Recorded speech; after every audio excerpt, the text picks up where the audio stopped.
এবং কবিগুরু রবীন্দ্রনাথের ভাবনায় এটা একটা মনের উৎসব। বসন্তের আগমনের সঙ্গে সঙ্গে মানুষের মনের মধ্যে একটা উদ্দীপনা সৃষ্টি হয়। সারা বাংলার প্রত্যেকটি প্রান্তে জাতি ধর্ম বর্ণ নির্বিশেষে উচ্চ নীচ নির্বিশেষে সকল সম্প্রদায়ের মানুষের একটা জনসমাগম হয় এবং এটাকে ভিত্তি করে সারা বাংলার প্রত্যেকটি প্রান্তে আজকের দিনে দোল উৎসব পালিত হচ্ছে।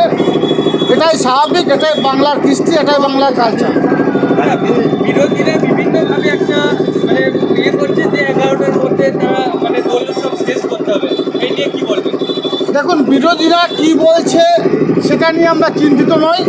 বীরভূম জেলা প্রশাসন, পুলিশ প্রশাসন অতি সক্রিয়তার সঙ্গে, যেমন আমাদের বোলপুর সংলগ্ন এরিয়ায় কমসে কম 500 পুলিশ দেওয়া আছে, মোতায়েন আছে। আমাদের নানুর পুলিশ ইন্সপেক্টর থেকে শুরু করে এখানে যারা দায়িত্বে আছেন তারা সকলেই আছেন এবং নানুরে যারা বিশিষ্ট সমাজসেবী বিধায়ক থেকে শুরু করে পিডিও সাহেব থেকে শুরু করে সকলেই মোতায়েন আছে। সকলেই এই দোল উৎসব যারা করছে তাদের সঙ্গে আছে। অতএব কোনো বিশৃঙ্খলা হবে না, আমাদের দৃঢ় বিশ্বাস। এবং যতক্ষণ পর্যন্ত বীরভূম জেলাবাসী নানুরবাসী চাইবে ততক্ষণ দোল উৎসব হবে।